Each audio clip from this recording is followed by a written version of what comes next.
What's up, everyone? This is your host, Ghost, coming to you live with another wonderful video. How is everyone doing today? Doing well myself. Oh, I know, running a little late. Nothing new at this point. You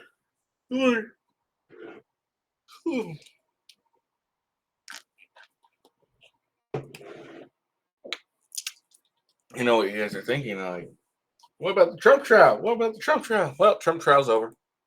Right now, I think it's going to be they're taking the week and finalizing instructions, and then they're going to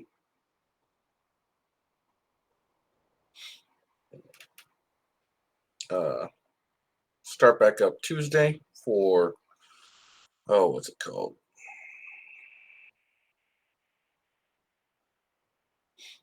You know, it was Memorial Day. Yeah, Memorial Day is this weekend. Okay. Yeah. So sorry. Hold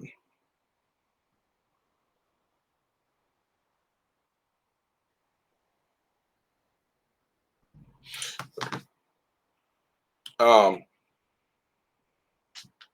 Anyways. So yeah, they're taking the Memorial weekend, and then they'll be back on Tuesday. Well, where they'll do the jury instruction, closing arguments and jury instructions, and then they'll release it to the jury. And after that, we will see what the fuck happens. We'll see if Trump gets convicted. He shouldn't. In my opinion, he shouldn't be convicted. There was no evidence at all. Their only evidence connecting to any crime was Michael Cohen saying this was false. Everything else wasn't a crime. Hush money wasn't a crime.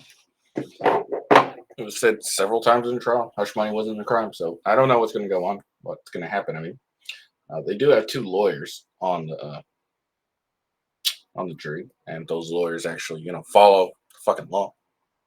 You be like, we can't convict this guy because they literally have no evidence. They just have a very questionably credited history, or a very questionable character saying, yeah, this was illegal or this was false. So I don't know what's gonna happen. We'll see. Let's see.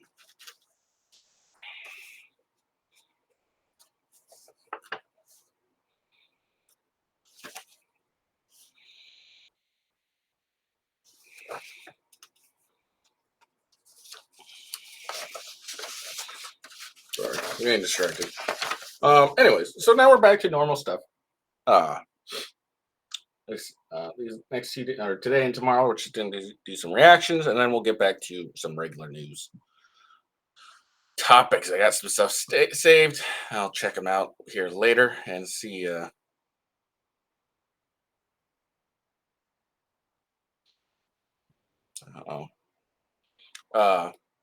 We'll see. See what I end up doing. But yeah, so today and tomorrow, do some easy reaction days. And yeah, so today we're gonna react to the Timcast or watch Tenet. I guess is his new thing. Or has this always been a thing for him? I have no idea. I don't watch Timcast. Sorry. Um, Dude's obviously good at what he does. He's got so many followers, so many. So I don't know what Tenet Media. I don't know if that's a new thing he's just started up. I guess I could easily find that out.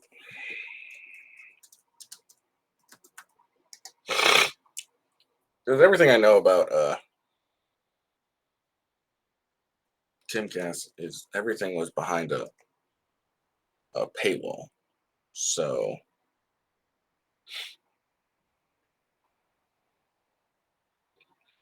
I don't pay for, I don't generally give my money out for, stuff like that. Just me personally.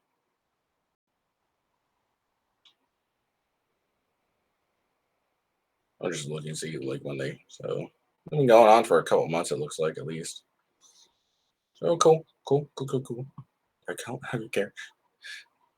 Maybe this is, I don't know. Because I always thought it was Tim Pool IRL, so I don't know. Anyways, with Timcast, so he had a basically his topic was it's trad wife life better, the nature of woman and man, and he had a couple of guests on, namely just Pearly Things or Chen, Rachel Wilson, Isabella Moody. Um,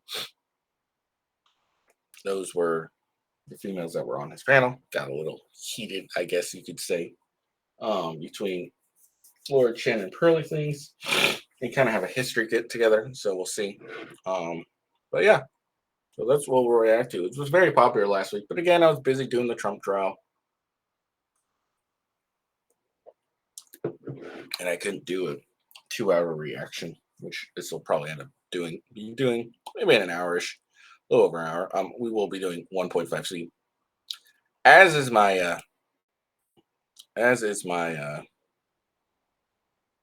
my habit when I do this type of crap.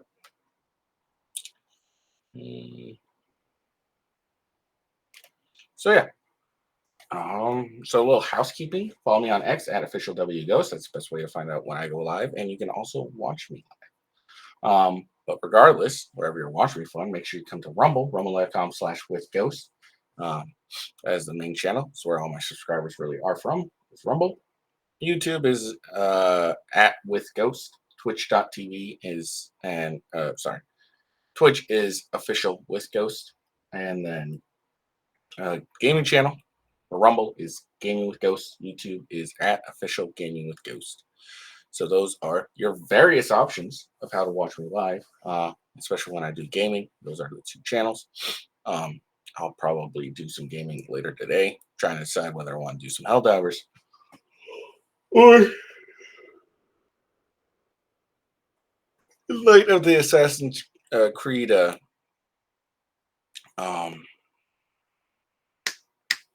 light of the Assassin's Creed controversy, do Assassin's Creed Shadow instead. So we will see. We will see. All right, so let's get into it, shall we?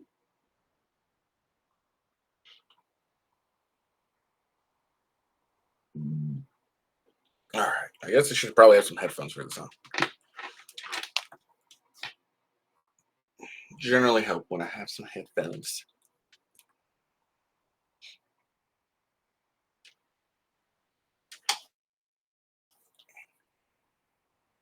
All right, let's get to it. Children, and there we deserve our respect. And you have white knights, and they're like, we can never do anything. So I don't know really what happened. It seems that it started right in the middle of the conversation, so I have no idea. I don't know if part of it's behind a paywall, and then they go and do a public thing. I have no idea what the Timcast stuff is all about, or especially watch tended media. So you're a little confusing. We'll just get through it and continue watching. Anything wrong? Yeah. So what's going on? What's the contentious issue? Do we start with like the role of women? Lauren, your view, Pearl, your view. I know that this Role of women in the kitchen. Goddammit, barefooted. Slaves to their husbands. That's where they belong. No free will. I'm just kidding. Although they should be home because that's generally where they're happiest. I think all women will agree that they're far happier being at home, being a stay-at-home mom, and being even a stay-at-home wife, and not having to work for a boss who doesn't give 2 shits about you. Okay? I'm willing to bet most women like that. there's a lot of conversation on X. Sure. Well, I mean, just to get started, so I don't disagree with everything. So this is Lord Chen. She probably to be.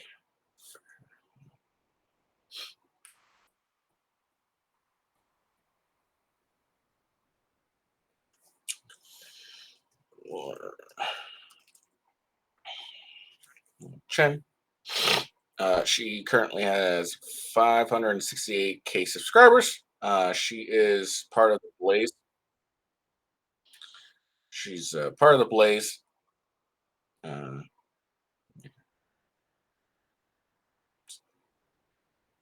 all I really got for you. Pearl says. I honestly had no idea who Lord Chen was, and that's not a knock on her at all, because she obviously has no idea who the fuck I am, and I'm far less important. But yeah, I had no idea who Laura Chin was until Andrew Wilson debated her. I'm not gonna lie. She's very, very beautiful. As you can tell. She has some bad ideas and bad thoughts. Not like bad as in bad, but bad as in incorrect. And we'll get into that probably here in a bit. But yeah, that's Laura Chin's background. But I feel like Pearl is someone who, I mean, I want to hear your thoughts on this. I feel like you kind of enrage bait people with your posts because you'll post something really like, Yeah, of course. That's what Pearl's doing. It's called content farming. I've kind of been doing that as well. Not with posts, but more with commenting on various things and getting into arguments and winning for the most part. I have lost some, a good amount, but I've won just as many arguments. I've seen I've seen my Twitter go up a little bit. I just started doing it, so I'm not like king at it yet. But we'll get to it. We'll get there. super hot take on Twitter, and then like you make a video about it, and the video in turn is a lot more nuanced, a lot more, I guess, rational. Yeah, this is a dumb point for her. Yeah, of course, Twitter, where there's unless you pay for it like I do, which everyone knocks me for. They're like every time I get into an argument with someone, you pay for Twitter, you pay for a free platform. Yeah, so I can actually I have extra space that I can actually flush out my thoughts and make it very clear. Maybe that's the incorrect way of doing things.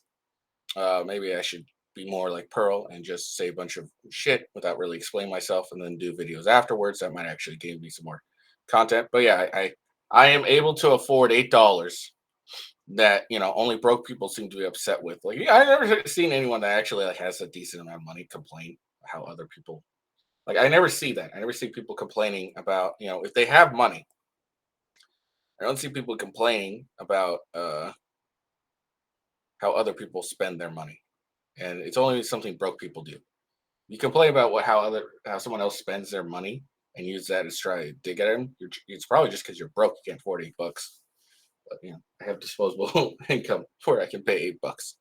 I don't even know where I got on. I went on a tangent, and I don't even know why. It's fine. Oops. So sometimes I feel like I'm trying to. Oh, now I remember what I was getting at. Yeah, but yeah. Obviously, I don't think Pearl pays for Twitter. So she has a character limiter. So you can't really flesh out any nuanced ideas, and that's why you go and do long form content and actually say it. And obviously, the short form stuff on Twitter is to make it so people will be outraged, and then you'll have other people who agree a little more with your idea, regardless of how fleshed out they were, and then they defend you, and then also start following you because, hey, this person is correct, and I agree with what they have to say, so I'm going to defend their ideas, and I'm going to go and support them on their YouTube or their Rumble or whatever. So yeah, obviously it's content farming. Duh. Struggling to see like what your actual views are versus maybe what gets the most traction. What her actual views are, Laura, is what's on her YouTube and stuff. What is her long form content is. Those are her actual views. The stuff on Twitter is content farming and just stuff to outrage people to get them into the content. It's not that hard to understand. On X. So I'm excited for this to have a conversation about it. But I guess the role of women in society is, to be mothers, to be wives, to support their families. How barefooted in the kitchen, goddammit. Yee. It's where my wife is, barefooted in the kitchen, damn it. How exactly that looks is going to differ from people to people. That's one of the reasons why I don't necessarily associate with the trad movement. I feel like trad refers to specifically almost the glamorization and in some ways fetishization of maybe like rural. Fetishization? No one fetishizes anything about and with the trad life. It's a weird word to use. It's more of a buzzword to use. But yeah, that doesn't make it. It's fetishization for the rural lifestyle stuff. There's no people don't fetishize about that. Okay. 1850s middle America, at least on like what I see on TikTok. Whereas, I'm just a mom who works part-time from home and is basically trying to do whatever I can to help support my family. Well, I would say there's character limits on X. So, I mean, you're not going to get a full opinion with See, this character on X. She doesn't pay for Twitter, which is fine. She doesn't have to. I don't care whether she does or not. So there's a character limit. She has an amount, very little amount saying, so she says it as quickly and as roughly as possible because that's all she can really do. And then that will lead you to her YouTube, where she gives you a well thought out linking on that, and boom, there you go. It's not that hard to understand. Like, I don't know, was it 60 characters? But I don't know, what tweets are you talking about? I have like 18,000, so I don't know. 60 characters? I don't know. Well, we actually, I wanted to be specific here because I did pull some of the ones. I do appreciate this from Laura Chen. Instead of just saying a bunch of shit and being incorrect, she's at least got her phone and she's like, all right, I want to read some specific ones to you, and you can tell me the point of it or whatever she's going into this. Let me be honest here. I did watch this. I've already watched this. I watched 2 reactions to it. I watched Andrew Wilson's and Donovan Sharp's to it. I'm not gonna lie, I forgot exactly everything they said because I'm dumb.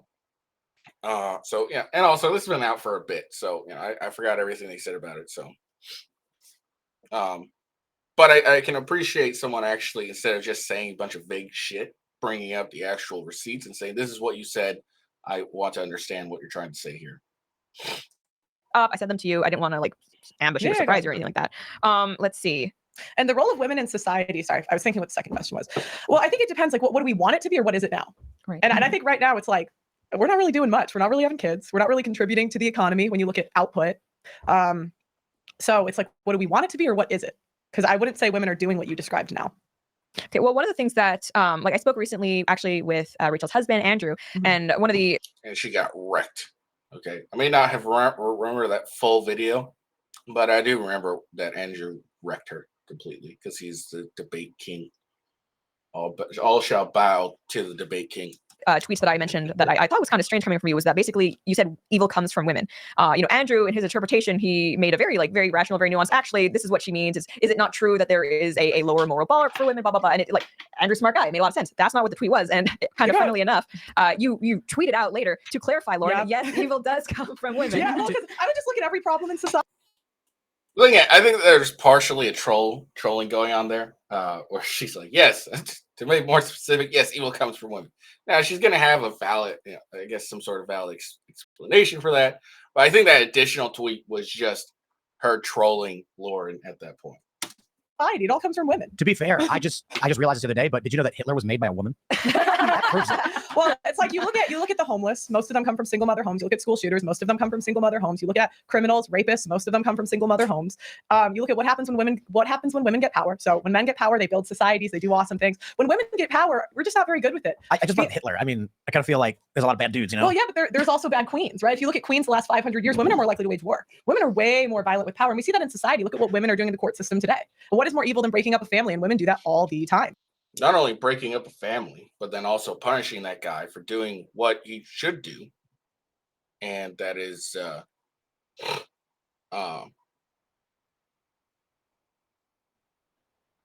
what he should do. And taking care and providing for his family and making it so his wife doesn't have to work if she doesn't fucking want to. But then as a guy, if you do that, like my wife divorced me, I'm fucked, all right? She doesn't work, she doesn't have to work. She has she has education and stuff, and she could work if she want to, but she prefers, and regardless of what she says, I know that's what she actually prefers because she's far more happier.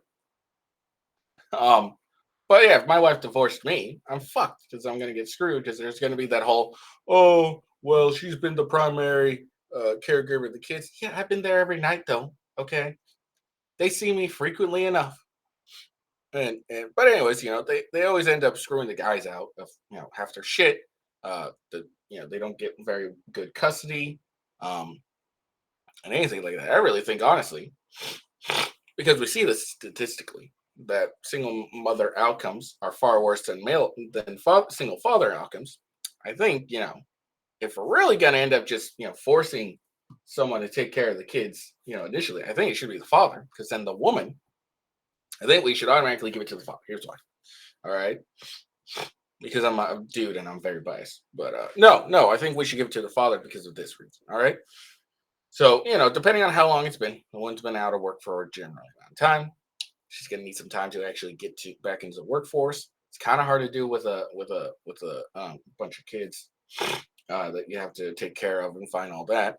And the guy ends up already paying for it, so why not just have the guy take care of the kids initially, and then the woman's free to work hard, get her money up, and then you can gradually move to a 50-50 split, and no one pays for child support, and you just pay what you need to because you both have decent jobs. Like, that's what I think we should be doing, actually. And because there's always that argument, like with Crowder's kids.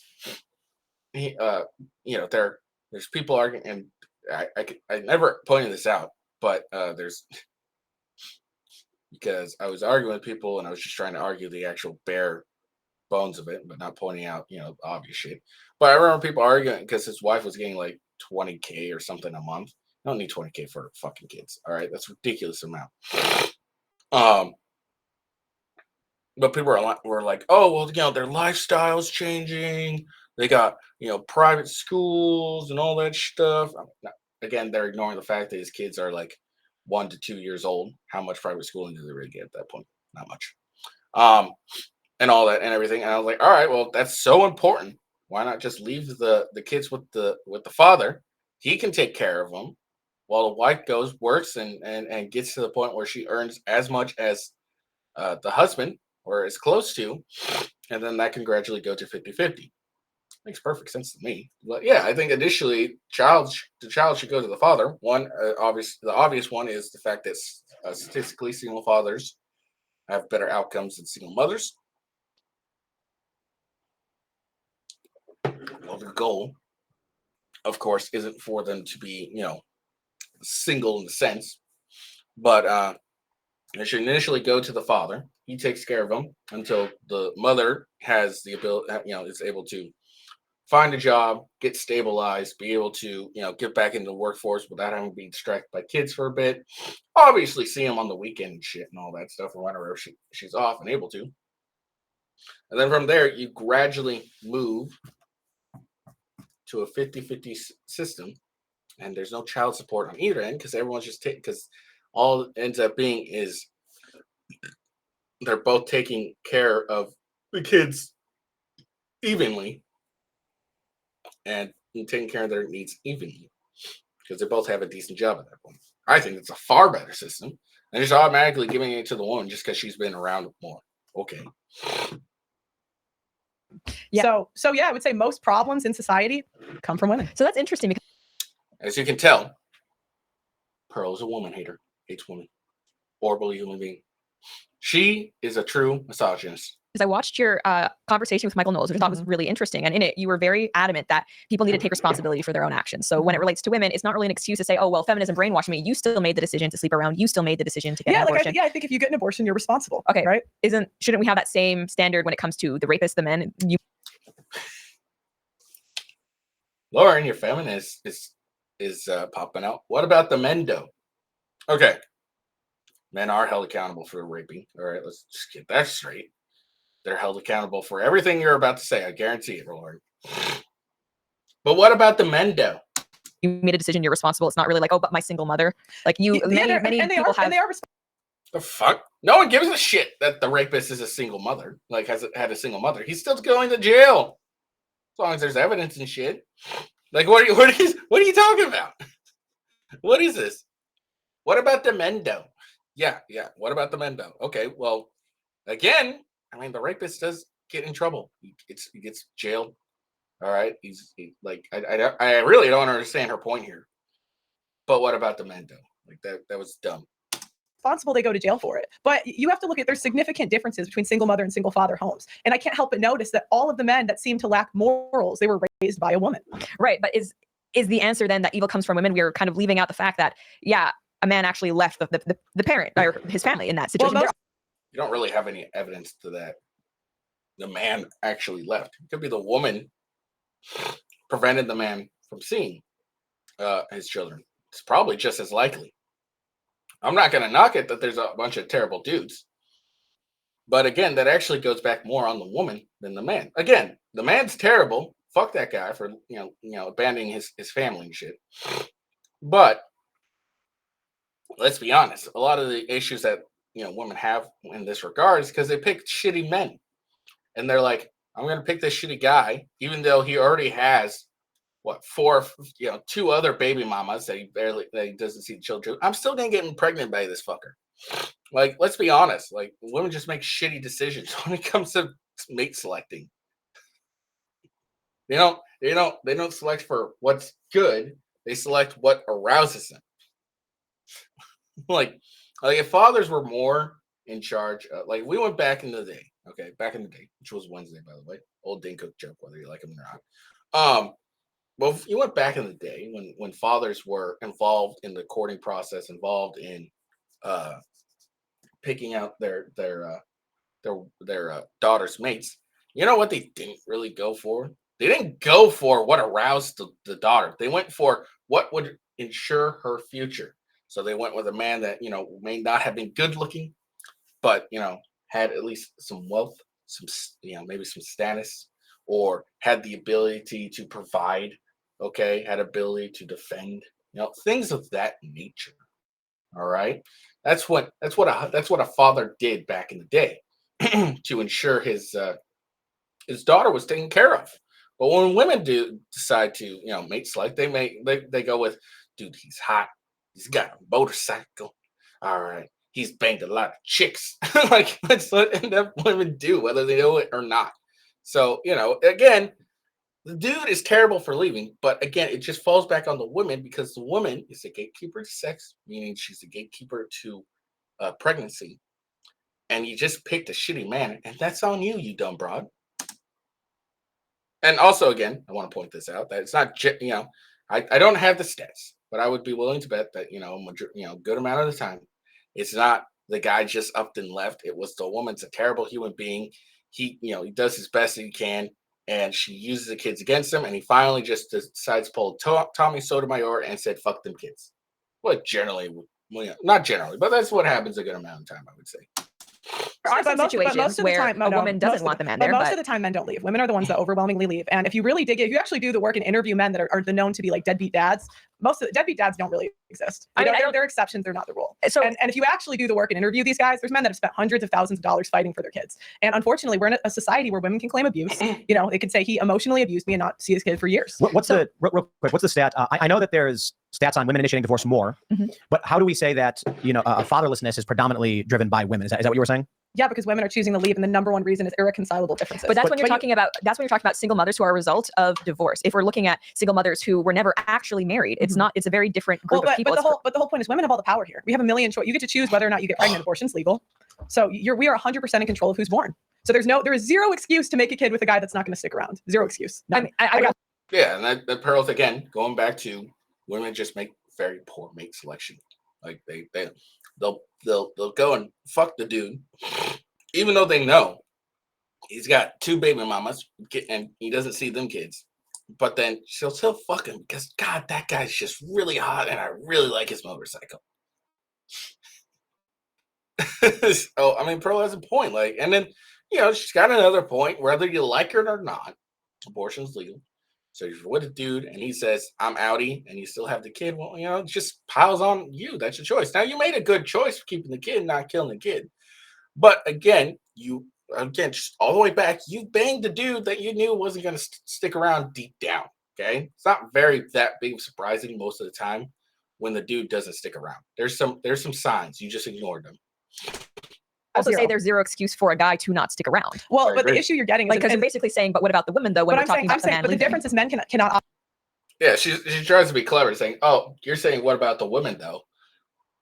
But the thing is you pivoted and said, "What about the men though?" Like we were talking about the women, how women are at fault, and you went to, "But what about the women though?" So she went back to,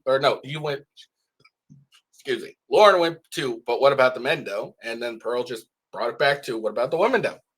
But the difference is women have all the power in this. Men have no power in this. Okay, we don't get to choose who's born. We don't get to choose anything really. We don't get to choose, fuck all when it comes to this. Opt out of fatherhood. Women can opt out of motherhood. And I think we would both agree that you should not be able to opt out of motherhood. But right? we can. And it's not my point, but should, whatever. Like abortion. It's kind of funny. It's like we both agree you shouldn't be able to. Yeah, you shouldn't be able to, but that's not the claim. The claim is what is. What is you can't. So women have all the power here. It's legal. It's here to stay, unfortunately. I don't say this because I'm happy about it, but I mean, in the UK, they're introducing a law where they want to make it legal up to birth. So abortion is legal. And right now, men are not able to opt out of fatherhood. Only women are. Only socially, not physically. Women in the United States overwhelmingly have the right to abort Correct. or are allowed to abort. Mhm. Men don't have any say whatsoever. But socially, I looked it up. It says, according to the U.S. Census Bureau, 20.2% of fathers, about 7 million, are absent dads. They don't live with their minor children. So Right, but why? Right. So Right. this doesn't literally mean that 20% of fathers are like getting up and saying, later, kid, I'm going to buy scratchers Yeah. and disappearing. But my point was just that of this, you have men who are like, okay, you're having a kid. I'm leaving. You'll never see me again. Well, but you don't understand the circumstances, because a lot of times women make men dads that don't want to be. They're like, this is something casual. This is, situationships are really common. They know that man will never commit to them, and yet they still make the choice to have his kid. I think in those situations, if we can legally opt out of motherhood, they should be able to legally opt out of fatherhood. We have all the power now. Don't make a kid with someone that doesn't want to be a father. I see. You're saying I that. think that applies equally to, and this is why I don't advocate for promiscuity. Don't sleep with someone that you're not prepared to have a child with.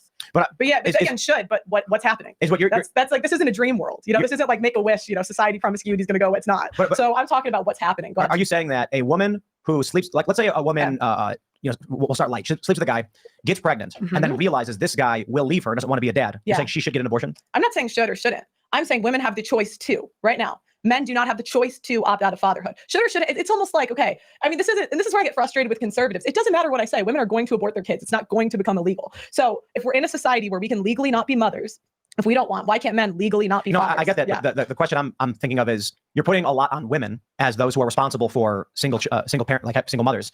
And what I'm trying to understand, you're saying because women can choose not to be a mother. Yeah. You said something to this effect. And the guy can't. That means the woman has decided to have a child knowing the man will not be there. At times, yes. At times. So I guess my concern then is like, let's say there's a woman who deeply loves a man, Okay. and she says, let's get married. He says, yes. And then they do. And then she says, oh, hey, on our honeymoon, I got pregnant. He goes, no way, I'm not doing this. I never want to have kids. I'm filing for a divorce immediately. Come on, Tim. That rarely, if it ever happens. That's a dumb hypothetical. All right. That's not dumb. That's a very dumb hypothetical. Okay, marriage. Generally, if people get married, the idea, the thought of they've had the discussion of we have kids. We're gonna have kids. They've had the kid discussion. All right. We've had the kid discussion. So either the woman knows right at the get go, when they're gonna get married at some point, but she knows this guy wants kids. This guy doesn't want kids. So at that point, it's just back to the same old problem. You went with the kid. Like if he doesn't want to want to be a father, then you knew that going in, because the marriage even with secular, there's an understanding with marriage comes kids. Okay, first they get married, then they have kids, blah blah, whatever that old rhyme goes. So this is a dumb hypothetical. I think Pearl points What is the out. option? Does she get an abortion or does she become a single mother? She can pick what she wants. Right, but But my point is- that doesn't put the responsibility on her. It puts it on the man. No, I still think it's on her, because we have 100% control. You can track your cycle. So you have plan B. So again, if Right, she married a guy she loved. She thought they Okay. were going to have a family, and then he betrays her. okay, I've never met a chick this happened to that had like a real story with facts and evidence. I've never met one. So it's not overwhelmingly happening. That's one. And two, you generally, if a man marries a chick, he wants to have a kid with her. Generally speaking. I do agree. Again, generally, if he marries her, he wants to have a kid with her, or there's the discussion at least, and there's an agreement. Hey, we're not going to have kids, or B, hey, we are going to have kids. There's at least a discussion. The woman knows going in. Okay, if this guy ends up leaving, the woman knows going in this was going to be a possibility, or this was going to happen because they had a discussion, they had an agreement. Like, so say two people get married, they agree, hey, we're not going to have kids. I don't want kids. And they're like, yeah, I don't want kids either. And then, something happens down the line, and they're like, oh, I'm pregnant. Well, I don't want the kid. All right. So the woman knows prior that there was a discussion. She knows that if I get pregnant, this dude's not sticking around. Or there's at least that chance the dude's not sticking around. Again, it's a dumb hypothetical for Tim here. I think But again, shouldn't, I think that if women have the right not to be mothers, men should have the right not to be fathers. So if he should be able to say, hey, you know what? I don't want to be a part of this kid's life. I want to opt out of child support for 18 years. You want to have the kid? Good luck. I don't think that's correct, like morally, but right now we can do something. We can get abortions. We can opt out of motherhood. They should be able to opt out of fatherhood. I mean, they can. It's funny too is if we implemented that, there'd probably be far less people getting pregnant. There'd be far less women getting pregnant with dudes that are going to leave them. I would say that Well, for two things. One, abortion would probably end up becoming fairly outlawed because women would advocate for it. And two, the single mother rate would probably drop because there's going to be more and more women that are going to be like, hey, if I get pregnant with this guy, he's not going to be around it, and he decides he doesn't want to be with kid. I'm going to be fucked. So I need to be far more careful with who I'm selecting to, bang because of the potentiality of I'm getting pregnant. So it probably would fix a lot of issues if we implemented, if abortion's legal, then child support is optional for men. It would probably help a lot. And I don't think like how people actually think of like how good, like I think abortion or anti-abortion should be probably pushing this. All right, it will suck for a little bit. All right, you'll have a lot of issues in the beginning, but later on down the road, you're gonna see a lot of things fixed a lot better. Okay, so like if abortion's legal in your state, there is an option to have an abortion, then child support is optional for men. And you would eventually, it may take a bit, but I think it'd be fairly quick. Women would start being far more selective with who they're going to end up banging. You'd see single motherhood rate drop down. You'd probably see promiscuity drop down as well. So, I mean, probably fix a lot of things, honestly. Because here's the thing, like the women who are going to get an abortion, we're going to get abortion regardless of what the guy did. Okay. And I think they far outweigh the number of women who aren't going to get an abortion. And so what you would see is the people that would got an abortion regardless would be cast aside basically. And then the majority of women who were not going to get an abortion, but are going to end up getting fucked over by, men not having to be forced to pay child support, they'd start advocating for anti-abortion laws. And you would see, this issue kind of evaporate. I think anyways, I don't know. And opt out of fatherhood by not getting people pregnant. Right. But So that Again, Lauren's feminism is showing. She thinks she just dropped the mic here. She thought she dropped the mic. She's like, well, men can opt out of fatherhood by not getting women pregnant. But who's the gatekeeper of sex? Women. Okay. If the women are the gatekeeper of sex, they are the ultimate arbiter, the ultimate authority on who gets born and who doesn't. So like people are gonna have sex, okay? People are gonna have sex regardless. All right. I have my thoughts on how to prevent this, but let's be honest, right back at you, Lauren. Women can, not have to get abortions if they just kept their fucking legs closed. But this is Lauren's feminism showing. Every time you get a point that really like just nails her on women being the problem, she always goes back to what about the men do. So she's really secretly a feminist. that is very, very possible yeah. without abandoning the child. And that's the thing. Like the child does not have the ability to opt out of needing basic care, comforts, and things like that. And that's true. But my point is, having unprotected sex, that's an equally irresponsible decision. We can agree, right? Yes, Right. yes. So, but my point is, after that happens, the woman has the plan B option. She's the only one that can guarantee she took the plan B, right? Then she had the option before also to be on birth control or not be on birth control. Many women lie about that. And also she had the control saying, hey, I'm not fucking you until you put a goddamn condom on. And she has the option to get an abortion. Now we're going close up to birth. As long as we have those extra options, I think men should have the option to not be fathers. Do you think that's unreasonable? Yeah, I do. And I've listened to you talk. Yeah, because again, we're a feminist. Like these conservative Christians, they don't understand this logic here. All right. I've already explained this. If you started making it so men could opt out of paying child support, all the women who are like, well, I would never get an abortion, but I'm totally for people getting an abortion if they choose to. That's their choice. You would see them rapidly turn like, wait. So if I get pregnant and the dude dips out, I'm fucked. Oh, and this law is going to happen, or it's going to be around as long as there's abortion. Oh, fuck this shit. You see a massive movement of women, because I'm willing to bet a majority of women do not go and get abortions. They're not like, it's a small minority. So we'd see the majority eclipse the minority. That's what we'd end up seeing. talk about child support and child custody, and I agree with you that if a man is being kept from his child, it is simultaneously unfair to say you have to pay for him, but you're not allowed to visit him. I don't think that's right. Okay. I think you're getting the worst of both worlds there. And I do agree that custody should be 50-50 off the bat. Like that should be the presumption. Mhm. You shouldn't lose rights to your child just because you and the mother are divorced. But I don't think you can essentially opt out of a life that you created. When it comes to abortion, I don't think, similar with women, that you should be able to opt out of the life that you created. So Right, what we but it have doesn't now, matter what you Again, it's all you shouldn't be able to do this. You shouldn't be able to do this. But what she doesn't understand, because women's not that smart, honestly. When it comes, at least when she's arguing here, from what I'm saying, she's not that smart. Not that she gives a shit what I think. Let's be honest. She doesn't give two shits what I think. All right. I'm some dude with 20, 30 subscribers, 20 on YouTube, 30 on Rumble.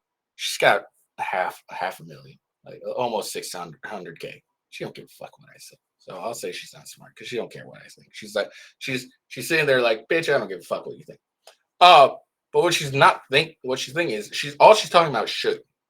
You shouldn't be able to do this. You shouldn't be able to do this. You shouldn't be able to do this. What Pearl is talking about is what is and what we can change what is. Okay. All Lauren is should. Pearl is what is. What is regardless of how you feel, women are gonna get abortions, all right? Regardless of how you feel. What is women have all the fucking control, all right? What is men get screwed over when it comes to divorce, child support, and all that shit. So all she's prescribing is if we have this here is the prescription to make what is fair. Okay? That's all she's doing. And honestly, we went with Pearl's idea, like I keep saying, I bet shit would turn around when it comes to abortion. Just saying. we have it no- matters what's happening. Right. So That's the point, right yeah. now, what's happening is immorality when it comes to abortion. But I don't think the way to fix that is to also extend immorality to child support. Like this is a life you've created. You've both created. You both have responsibility to it. Whose morals? What do you mean? Because whose it just turns into a morality police, and that's like always with these conversations. about abortion? Correct. Well, no, I'm talking about sex outside of marriage, that sort of thing. But let's not play pretend. 3% of people are waiting till they're married. That's not really common. I mean, was anyone here virgin on their wedding night? Anyone? No. Okay. So why do we play pretend? All right. So it's like. Well, I think so, this so gets to the heart of it. We can sit here all day and talk about what we think ought be or not ought be, but the problem is that you're not going to fix any of this without patriarchy. When we threw patriarchy out the window, we sexually liberated. This is Rachel Wilson. This is Andrew Wilson's wife. FYI. Andrew Wilson, again, king of debate. Rachel Wilson seems to be a fairly intelligent woman herself. She wrote a book that I really need to get. Actually, I'll probably buy it here soon. It's what is it called? It's basically the true history of women. It's like the true women history. Let's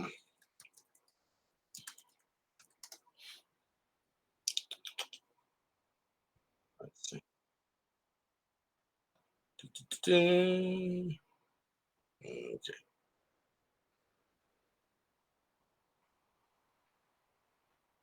Okay, her book is Occult Feminism: The Secret History of Women's Liberation. It's like I got a 4.4 on Amazon. Really need to buy this book. How much is this book in? It's only $15. Oh, sweet. $0. Oh, sweet. I can get it for free. Audiobooks, baby. Probably do that here pretty soon. Actually, it'd be a good book to listen to.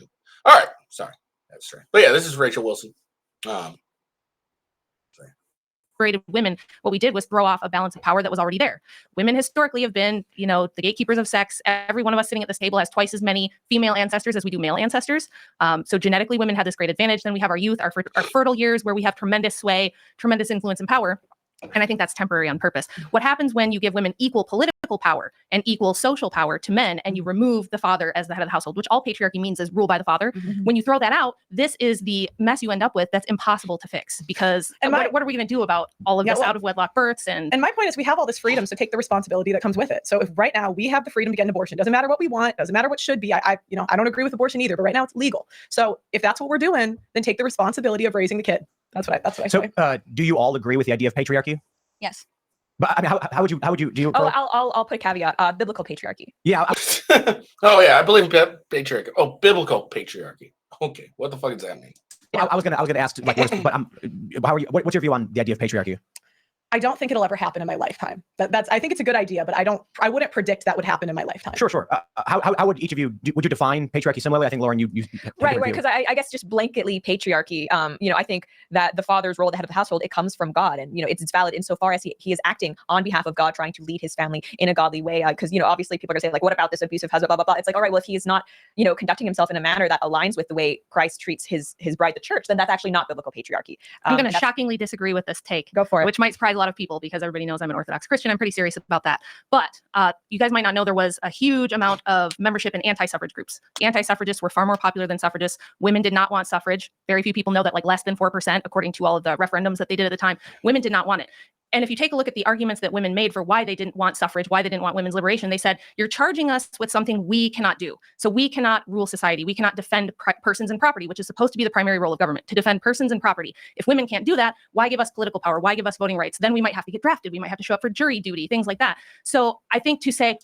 And then when they did pass suffrage, they ended up giving women the right without the responsibility. What people don't really understand is the voting right wasn't really a right, it was a responsibility.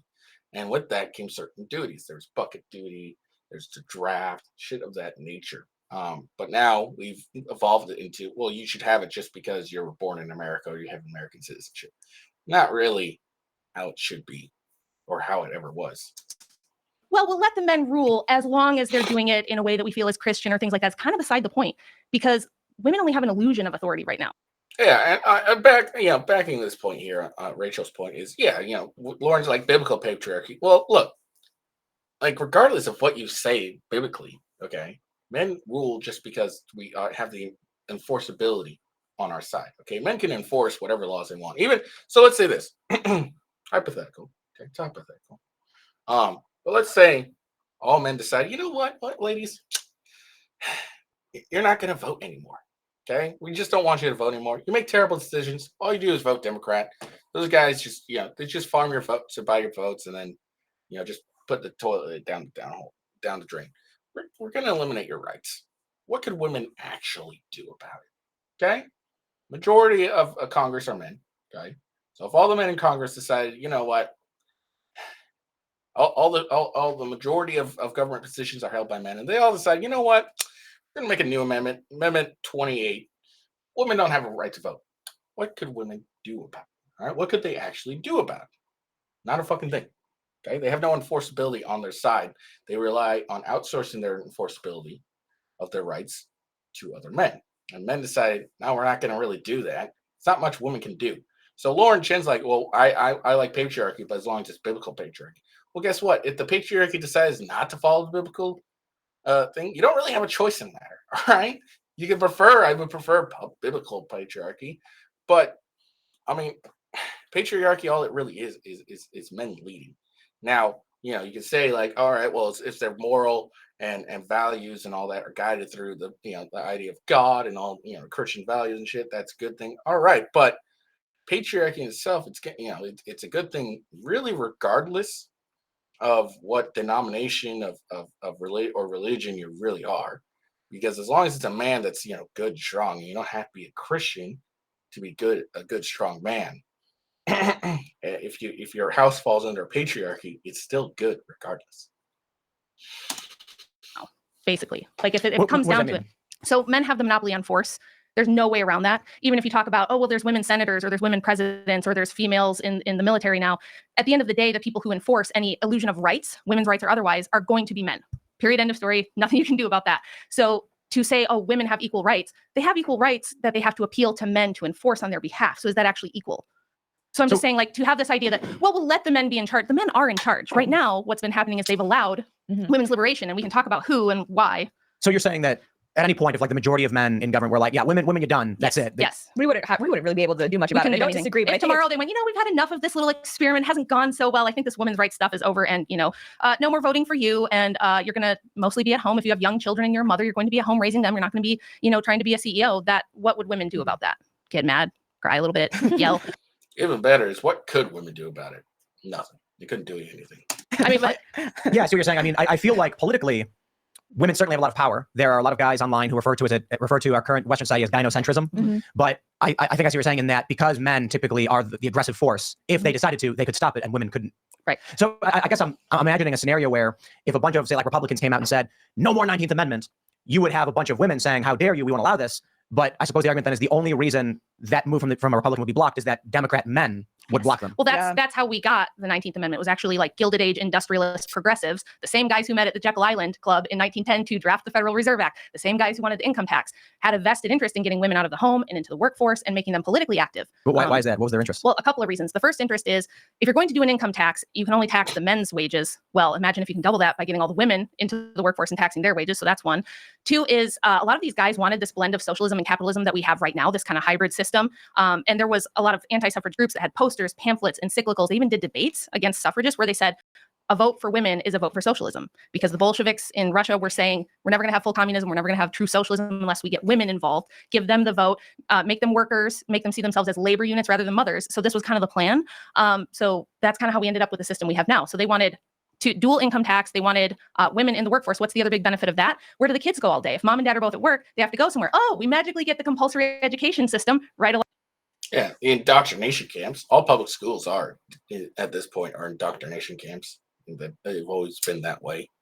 Because you'll see a lot of kids who go to school, they're like leftists, they believe in this stuff, and then they get into the real world, and they end up becoming like conservative, far more conservative. They're like, I don't think my money should really be going to these taxes. I think I should get to decide, how I spend my money and where it should go. All schools now are indoctrination camps. So all they are. Well, that's why you should homeschool your kids, folks. The same time frame. So the kids are being indoctrinated with whatever values the government and the Department of Education want to bestow on them. So, and the other big obvious one is cheap wages. If you were JP Morgan or a Cornelius Vanderbilt or a Rockefeller or a Ford and you have these huge factories and you need lots of cheap labor, you can only import so many immigrants. Better idea, take the women who are going to work for a lower wage, put them in the factories, which is exactly what we saw happen. So. I suppose with industrialization, you immediately, let me pause, go back before industrialization. Conscription became, okay, I got to slow down.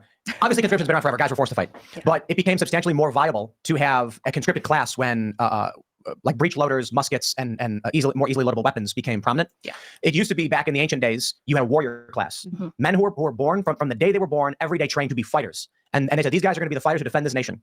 And they had spears. But then all of a sudden, they're like, this is a gun. You point it, you pull the trigger, it works. All of a sudden, they're like, we could take literally anybody, hand them this, and they can fight on equal. So all of a sudden, I was reading about the fall of samurai in Japan. And this warrior class had tremendous political power that was lost the moment rifles were introduced to the country. All of a sudden, they're just like, we don't need you anymore. Yeah. Your political power is gone. So I forgot exactly where I was going with that, but probably that it's the Industrial Revolution is what allowed feminism. If you ever wondered how come women's liberation didn't happen for 2, 4, 6,000 years before this, it's because technology is the thing that makes it possible for women to feel they're equal with men. Look at this studio. Were any of these lights, this Wi-Fi, these computers, any of this designed by women? No. Do the women upkeep it? Do the women build it? No, the men build this technological world that makes us think, it's so I can be a career woman. I can be in It's so charge. funny because women will come on the show and say they don't need men on a microphone that men built in a building that men maintain. And men built and designed. You drove in a car, man designed.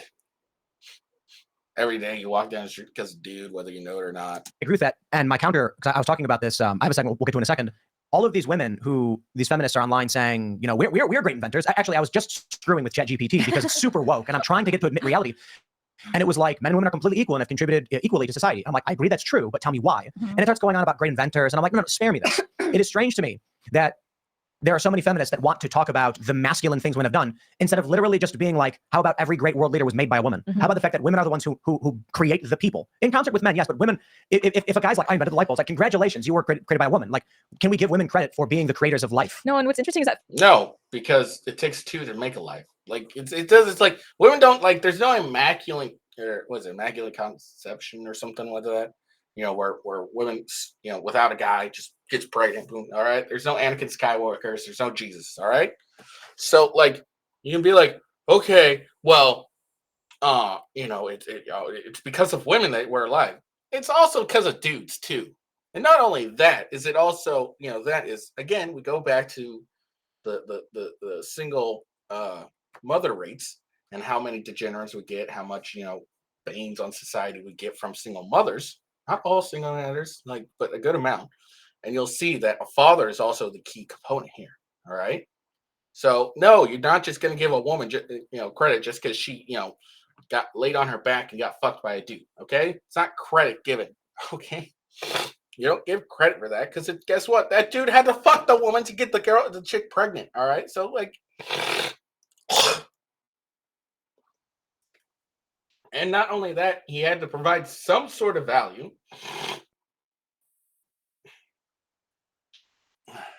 before that woman even thought about fucking him or even was willing to get fucked by him. All right. So, Tim, no, sorry. You got a shitty point here because it's not just, oh, you came from a woman. Guess what? You also can't. I actually didn't come from a woman. I came from a dude's sack. That's what happened. Feminists basically have masculine values. They only judge women as successful or useful when they are conforming to masculine norms. Yes. That's why they love the CEO, feminine girl boss. They love those female fighters. They're only proud of women when they're behaving like men because that's where their value set comes from. They basically disregard the homemaker, anything feminine, nurturing, caring, childcare. They think of that as unimportant, which is ironically actually sexist. So I want to pull this up. I was talking about this the other day. This is a great thread. We have Catherine Brodsky. Oh She my posted God. this image of this Taekwondo black belt woman doing this absolutely amazing bow staff routine. She's spinning this aluminum staff. Yeah, absolutely amazing. Yeah, she spun a staff around. So It looks absolutely incredible. Wow, real talent there. I sincerely mean that. Look at that. She said, yeah, guess what? I could pick her up, throttle her, and throw her down on the ground and probably break her fucking back. Okay, it's not that fucking amazing. if you run into her in the forest, I pity the man and the bear. God, this would be so delusional. She then Not a bear. responded, the number of unfit, unskilled men claiming they can, quote, take her merely based on the fact that they are men.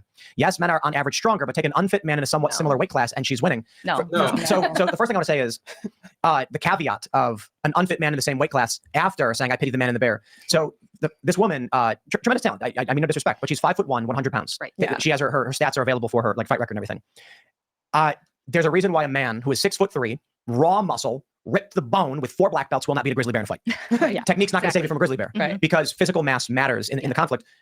Yes, there's with proper grappling technique, it's known that women could force a man into a submission, but 5 foot tall, 100-pound woman will be lifted up with one arm by your probably your average guy. Okay, maybe not your I average don't guy. even think she could take a 5'1" guy. No, because even I like don't even- pound for yeah. pound, men are still stronger. Right. More bone Yeah. density, more muscle mass. I mean, my husband, he's really into mixed martial arts. He does BJJ, he does boxing. And I asked him, like, we have a daughter. He's like, would you put Riley in like Taekwondo or something like that? And he was like, why? And I'm like, I don't know, like self-defense. And he's like, no, we're just going to get her a gun. Like, Yeah. she's tiny, she's half Asian. Like, even he recognizes, like, for her, it's not going to be useful. Unless Yeah. you do like the Krav Maga, like you just target the eye and the balls. Basically, Yeah. the most Whatever's useful thing effective. a woman can do. I mean, I think women should learn self-defense, but I think the idea that women taking self-defense Women should learn self-defense to defend themselves against other women.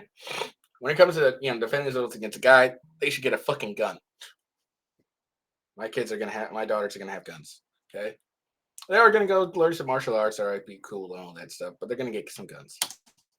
courses under the idea that they're going to beat a man in a No, refereed fist fight. Yeah. But looking at this Twitter thread, it's loaded with guys who are like, absolutely, a trained woman would beat a man, and I'm like, No. I think Ronda Rousey could probably take the average guy, but even that is a maybe. Right. There was some unfit average guy. I can't remember the exact story, but he challenged any MMA champion woman to a fight, and they all refused to do it until finally they did. Someone finally they would be like, "I'll take him. He's nothing. I'm trained." And then the last minute, like, "I'm not doing it." And then finally something happened where he did like a friendly sparring match and got put in a submission, and they hugged it out or whatever. I don't think it was real fun. The average guy's 5'8", 5'9". Actually, the scary thing is the average guy right now is 5'8", 200 pounds, which is kind of worrisome. Chonky. Yeah, and the same thing with average women in this country is also Yeah. like 150 or something or whatever. But if you take like the average guy who's got 5'8", and let's say 5'8", 199 pounds, how is the average woman who's what, like 5'4" or 5'3"? Well, I think there's like Hollywood movies have contributed to this Yeah. greatly because they've actually convinced women that, with just training, I could totally kick someone's butt. Yeah, with Marvel, Black Widow. I can climb out of do a spinny and throw out this gigantic guy on the ground.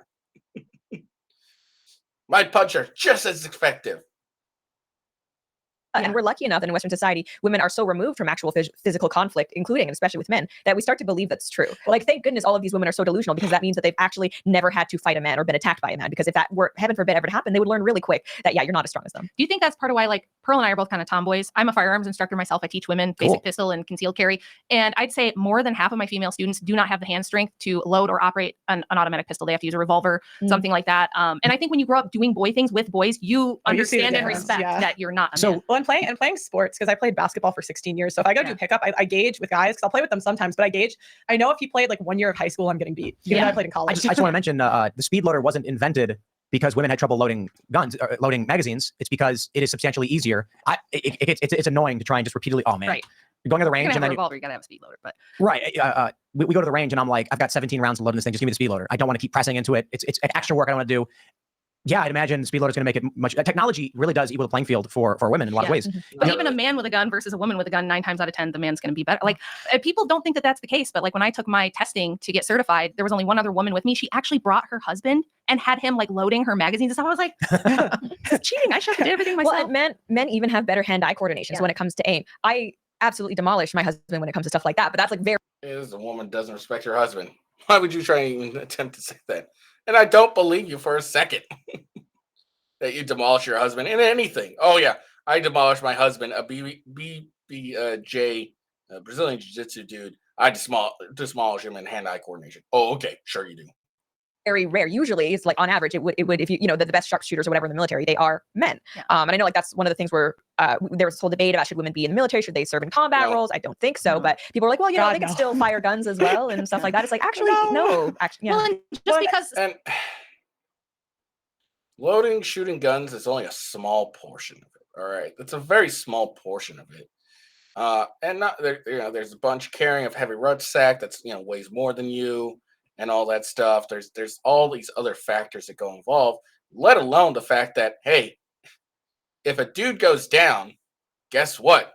You're gonna have to try and drag his ass back into a safe area so a medic could take care of him. Most women aren't gonna be able to do that, if any.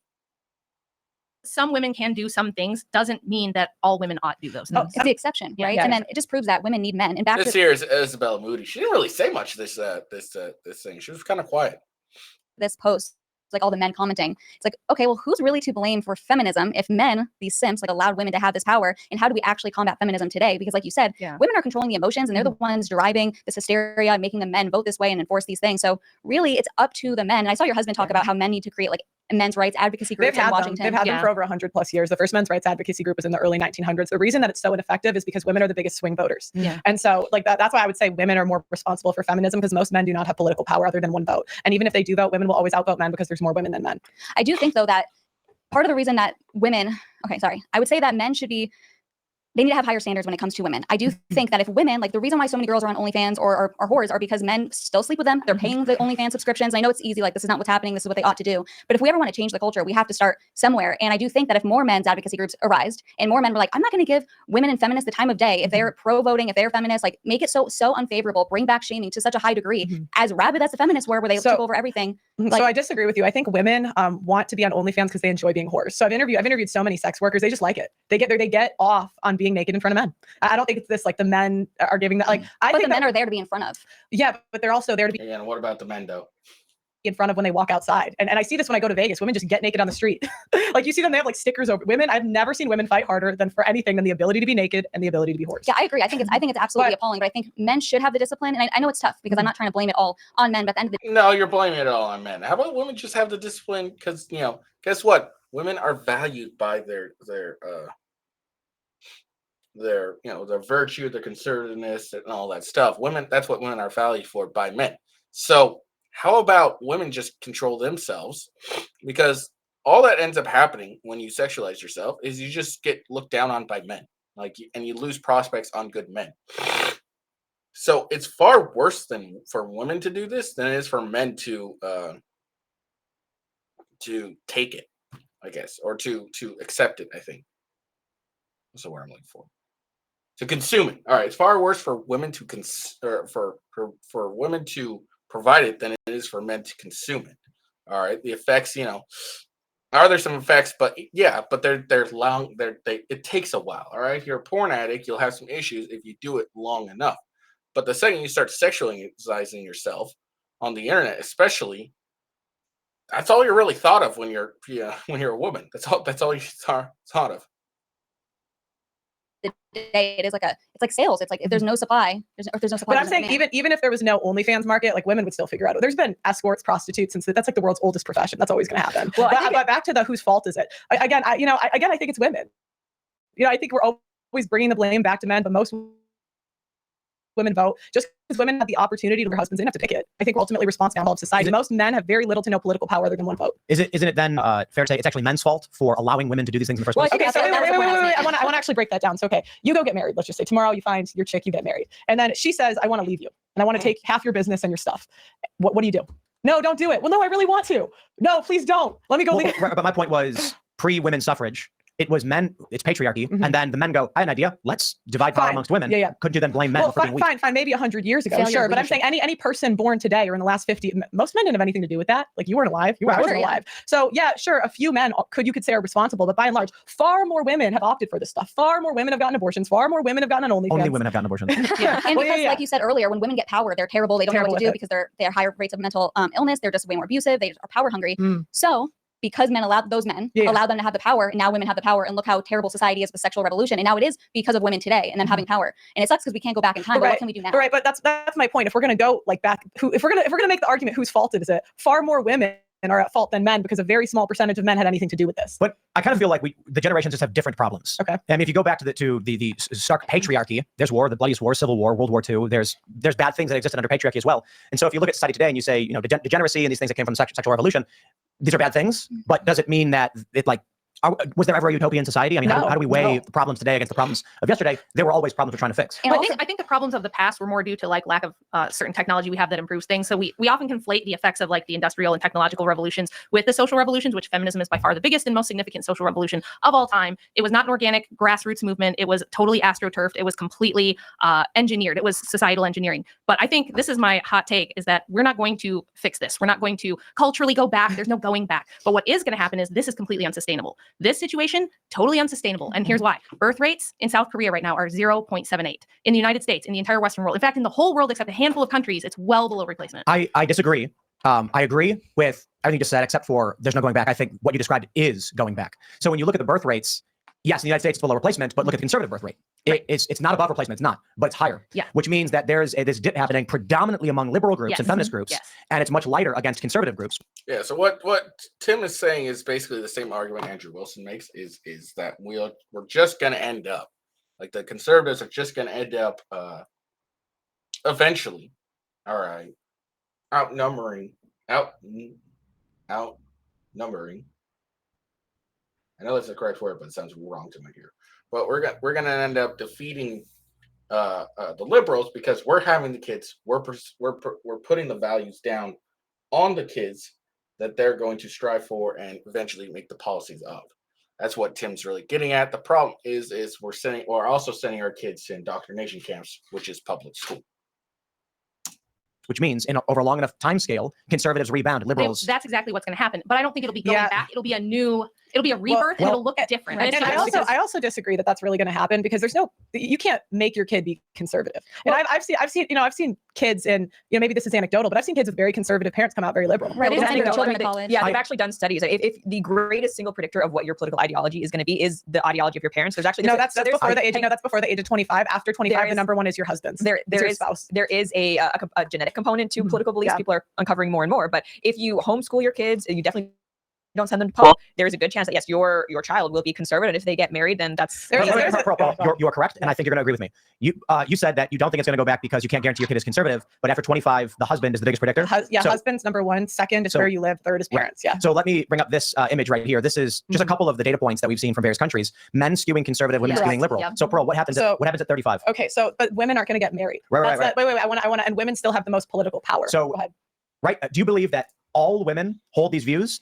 I would argue that many of them are just following social trends. I think that. Do I think all women are liberal? No. I think some are. Yeah. I mean, of liberal women, do you think all of them inherently do believe this? I believe that when you look at the data from Instagram and TikTok, where women are like young girls about Tourette's from watching videos of Tourette's, they're very Right. social everyone's influenced. autistic now. So Yes. I think here's my prediction. Yeah. When you look at men skewing conservative, and it's happening now, Gen Z, predominantly among men, very much moving towards Trump. It's Yeah. this weird phenomenon we've not seen. Gen Z is considered to be the most conservative generation in 100 years, not because they're conservative, they're not, Right. but because it's the first time we've tracked slight conservative ticks. So typically, over the past 4 or 5 generations, the next generation is always slightly more progressive. Gen Z is the first time we've seen it sort of balance out Right. and then move a little bit to the right in one area. So they're very similar to millennials, but whoa, it wasn't a dramatic shift. Here's my prediction. Men don't have a biological clock. Right. Men are skewing conservative. Mhm. Men are going to be 35 and they're going to meet a 35-year-old woman on a dating app. And the woman's going to be sitting there going, I'm a progressive. And he's going to say, ma'am, I have all the time in the world. Have a nice day. I won't have kids with Exactly. someone who's going to divorce me. Yes. This is going to do 2 things. The women who are only following social cues will immediately be like, I never actually cared about that. I want a family. Right. And the women who do really believe it won't have kids. Yeah. Yeah, So I don't- that's I what would I was not- trying to say earlier. Is this is a self. Yeah, I think Tim and Rachel here. I think they're actually correct. I think eventually it's going to shift. because we're eventually just gonna out, market the market basically. Like Tim's got a point. But, guys is moving conservative, and then men are moving conservative. They're gonna marry younger women that are going to follow their lead, and eventually, more and more is gonna happen.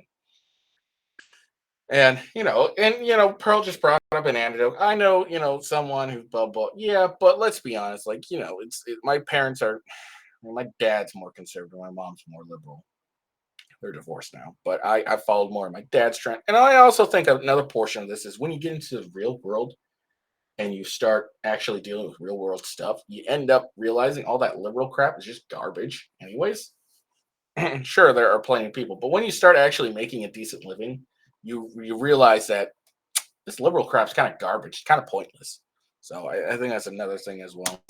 Cracking problem, meaning we're not going to have to go in and like rebuild the patriarchy. This is the patriarchy going, wait a minute, this was really bad. This was a bad deal. The sexual revolution was a really bad deal for men. Men are figuring this out now. And exactly what you said is true.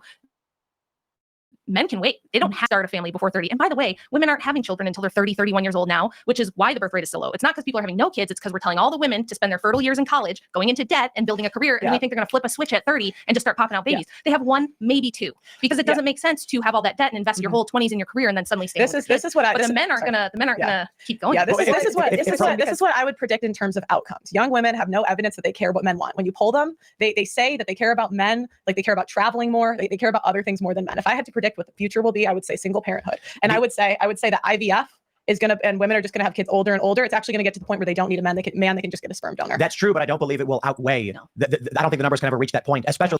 I mean, that makes sense. I'm sure that's going to happen, but it's going to end up being like, more. I don't think that's, the doomsday that Pearl's talking about is a viable thing. Yeah, eventually, there'll be, good enough IVF that they can, just get a sperm donor, but IVF is expensive. And I think it's always going to be expensive. And it doesn't always work. So, I mean, yeah, could we make some technological advances? Sure, we could do that, but I still think we're going to end up outpacing the women at some point, or outpacing the liberals at some point. Single parenthood will not be nearly as successful, as you pointed out, with crime and homelessness. These men that are becoming more conservative are going to make demands. And everything you pointed out about divorce, it's a really great point. A guy says, I could no-fault divorce, you could just take everything away, and what's the point of getting married? Yeah. So that means you're going to get more and more guys who are shifting conservative, going on dates when they're 30, and they're going to say, you were really sweet, I really enjoy your time, but I will not date a woman who believes in no-fault divorce and abortion. And this means that those women will have to go toward IVF. Or they won't have kids. If they don't have kids, then their line ceases. But they will adapt to the views of their husband. But it doesn't. We looked at the results of the 2020 election. Married women voted Republican on average. And this is something that is not that uncommon. White women also voted Republican. Right. Guess what? Majority, of all the social demographic groups, white women most likely to be married. Married women are conservative because men are conservative. And I believe, we've talked about service, guaranteed citizenship. What is the ideal electoral system? I think, vote per household led by the husband would be one good thing. But I think my husband firmly believes that if a man is strong and leads, women will follow. And I think that is also true in relationships. He has friends who are very, very right wing in Quebec, very liberal area. They do not have they are young, they're in shape, they have good jobs. They do not have problem, even the super libby area, finding women to date, because it's true. When you present yourself as a strong masculine man, you have these opinions, women follow. But it doesn't matter what women say, it matters what they do. And if I had to predict in the next 5 years, again, that the system is still the same, women can still recommend in family court. So why would it be any different the next generation? I mean, you can say what you want in the dating phase, and there's many women that do. I interview the husbands on the other side. They say one thing and they do another 5 to 7 years in family court. Pearl has a point here. Exactly. It's not what women say, it's what they do. I think eventually we'll see some sort of revolution in the family market. More men are getting outraged, and they're going to end up just not, they'll won't marry them. They'll have kids with them. Oh shit! Sorry. Shit. What was I going to say? Fuck. I lost my train of thought. But I think what we're talking. Okay, I think they're talking past each other at this point. What Tim, Lauren, Isabella, and I think even Rachel, they're talking about is far into the future. Pearl's looking in the 5 to 10 year range. All right, 5 to 10 years. This isn't really going to change. Things aren't going to probably change much. They may even get worse. But far enough into maybe 20, 30 years or so, I think we'll start seeing a change. I think Pearl's right. She's probably not going to see it in her lifetime.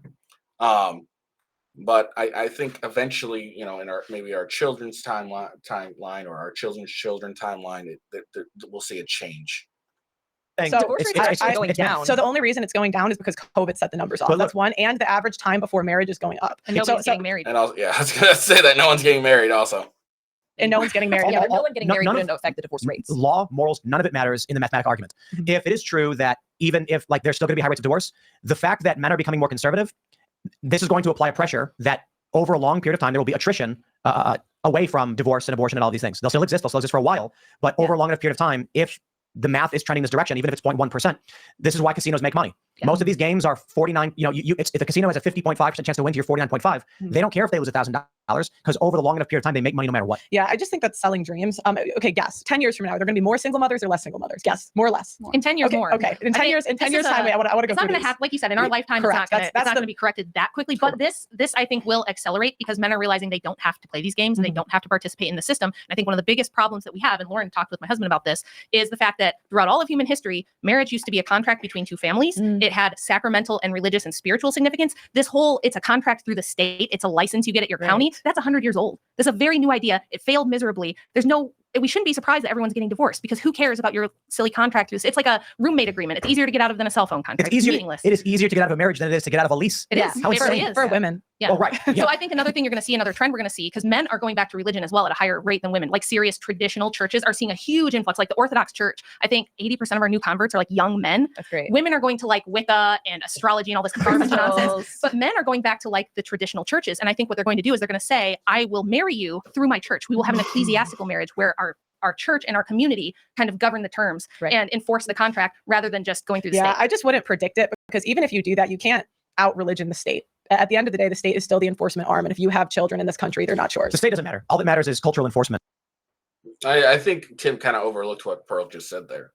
She's actually absolutely correct. Like even regardless of what happens, religion's good, everything, but regardless, if state marriage is the same as it's always been, there's not much going to be changing in the marriage because even if you're a religious person, you marry a woman through the church, not through the state, no matter what happens, there's common law marriage laws where if you live with someone for enough years, you'll end up, you're married in the state's view. Again, with the state, involved, if you get married and even through a church and you have kids, the state's the ones that decides who the kids go to and stuff, not your church. So, but I think Pearl's also ignoring the shame aspect from a community. If a woman's actually religious, not one of these religious hoes, who they've sucked up 100 dicks and then they're like, you know what, I want to go and be saved and I'm going to go to Christ. What they're not going to realize is the shame that comes with that community.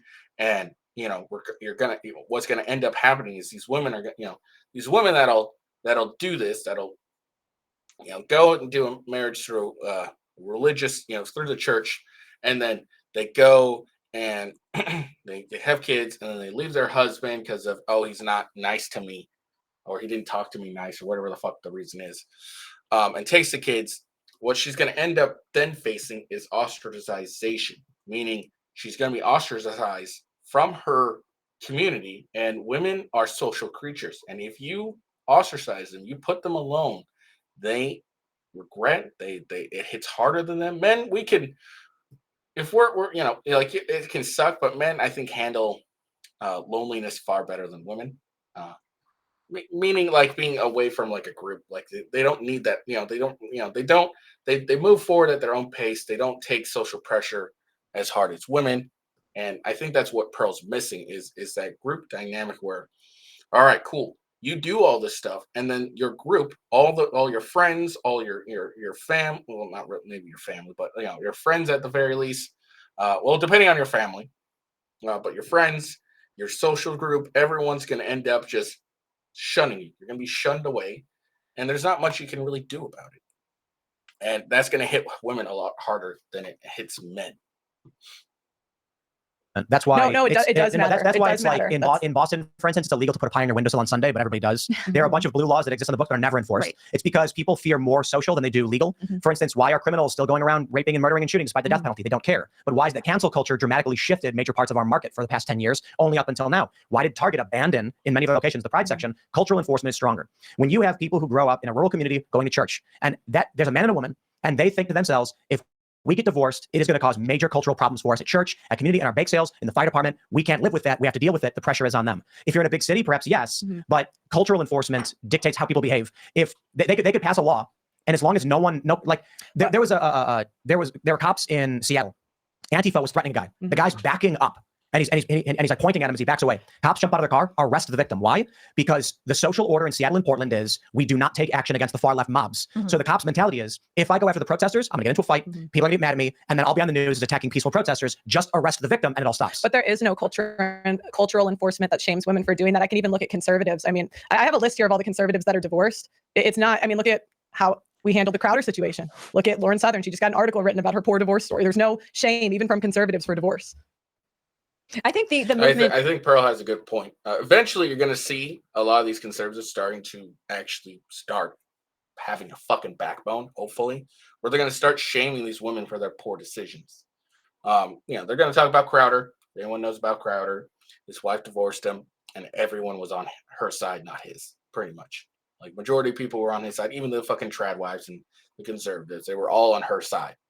And But yeah, it's going to take a shift in the conservative movement to actually start bringing shame to these women, saying, "Hey, you're a bad person. How dare you? How dare you leave your husband? Shame on you." For like abolishing no fault divorce, though, I think it is gaining traction. I'm hearing about it more and more, and it's partly due to people like you, but I think there are more and more conservatives who weren't really thinking about this. It's not like they supported it, but that it just wasn't on their radar. And I think it's starting to become part of the conversation where, hey, maybe we should talk about this in a way that 10 years ago it wasn't even being mentioned. So I'm actually somewhat hopeful that maybe in the future we could do something about that. I think that is a meaningful change that we could make that would, again, I'm not advocating for state marriage, but for those of people who do care about government marriage but are concerned about that, I think that actually is something we could change.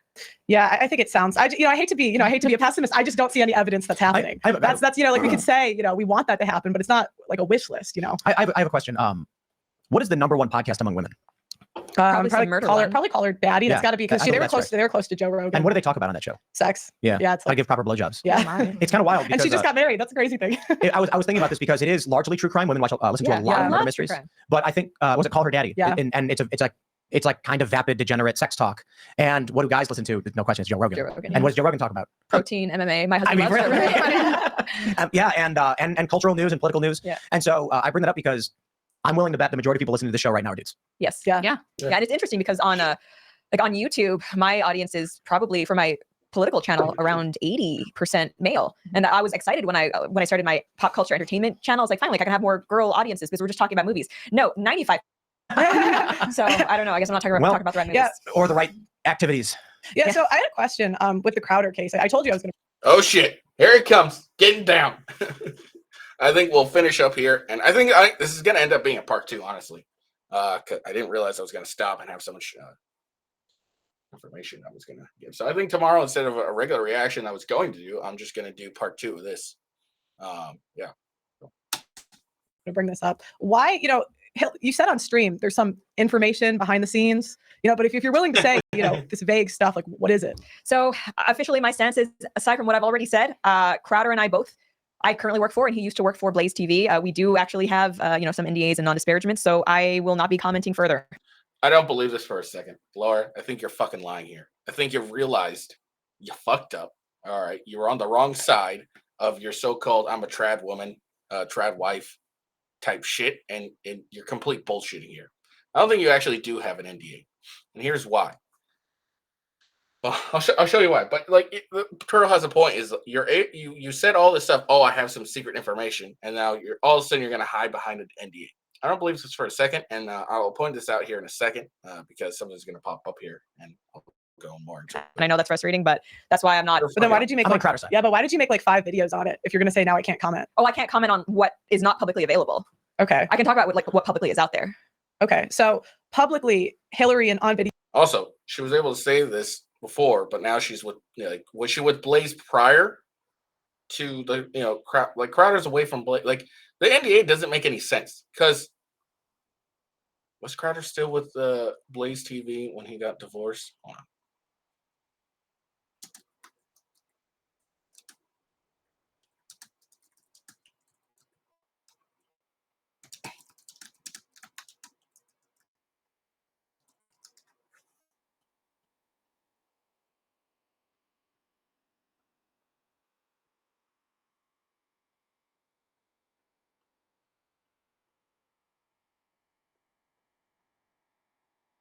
God, I have no idea.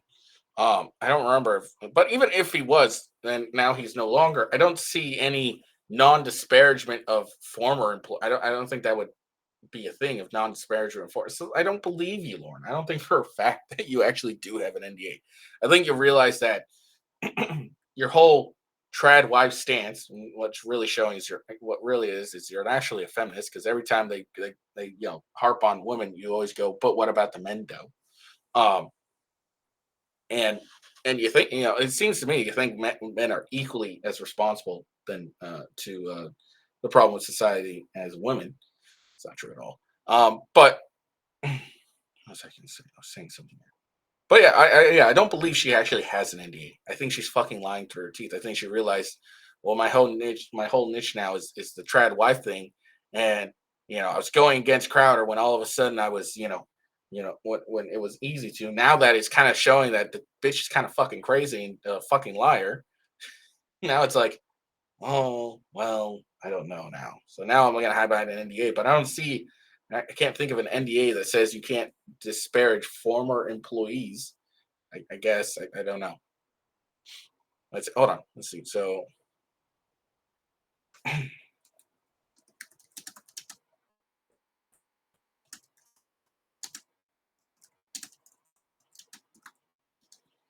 see, it was so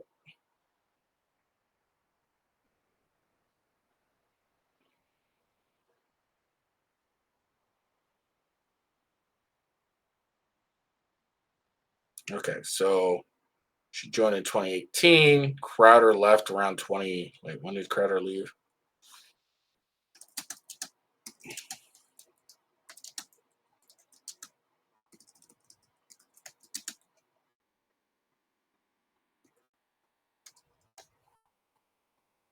So he left in 2022.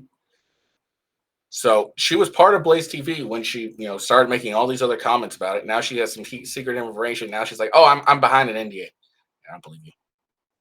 Theo said he wasn't abusive. Why was that not reported on? About him not being abusive. Yeah, it was on video. I mean, And so, I 'cause you have had- problems with You the had way something where you alluded. You like how she just dodged that? So she just said, "All right, I can't comment on anything that's not public." Okay, there's I can't comment on anything that's not public. I'm behind an NDA. Blah blah blah. Now Pearl just said, "Okay, but what about the video where Hillary said on video? Apparently, I don't know. I don't follow this that closely. That Crowder was not abusive. She apparently said it publicly, like maybe in court or something. And you didn't cover that. Why didn't you cover that?" And then she's like, "Oh shit, what the fuck did she say?"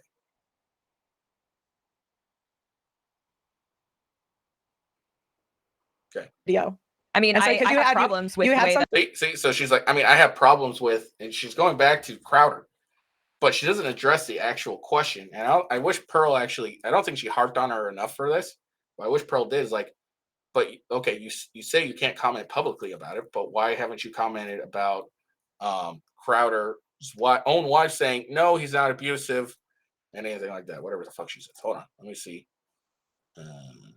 Check out her channel. Let's see. Since then, since this, which was 5 days ago, has Laura Chen made any comment? Okay. Lives. Say click lives. Let's see. Nope. That was 2 weeks ago. This was 7 days ago. Okay. 9 days ago. 12. Yeah. Nothing. Nothing. She hasn't said anything about it. I don't know. Maybe she posts more on Blaze than she does. Here, let me check out her Rumble.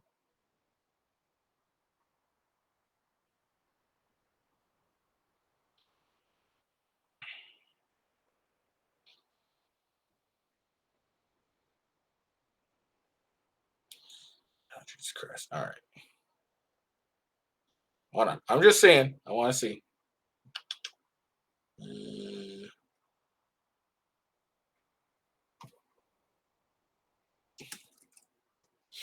Okay. Laura Chen. Yeah, she doesn't post that much on Rumble, apparently. So he hasn't said shit about it yet. Thing where you alluded in your video on him that he was abusive after you played the clip of him talking to his wife. So my question is, if you're going to report on that, why did you not report on the video of her saying he wasn't? He wasn't abusive. Which video you're talking about? It It was was the one him. that I recently did with Jared. It was not the one where you did with Jared. I'm saying there was video of Hillary Crowder saying that Stephen was not abusive, and all of the conservatives were super willing to throw him under the bus the last year, make a ton of money off of, except for Tim. Except for Tim, you were the only one who I thought was fair. I really did. I have never been so disappointed in conservatives because With Stephen, and I think with Stephen, like if it were just his divorce, I wouldn't have talked about it. But he is someone who is in this industry who has a pattern of basically blowing up personal relationships, and I think So right, but that a lot doesn't of make him an people- abuser, a right? lot You of could be an people- asshole, but that doesn't make you abusive. I definitely and I don't think think we've he's got like to. physically abusive or anything like that. Well, yeah, but you alluded that he was. look, you like that, Calvin. I don't think it was physically abusive. Okay, emotional abuse is kind of bullshit for the most part. So, and nothing he did in that video was emotionally abusive. Like, Like you said that he was abusing his wife in that clip. So if she has a clip that says, "Hey, he's not," I would think, "Oh wow, all the conservatives, you guys would be the first to report," except for Tim.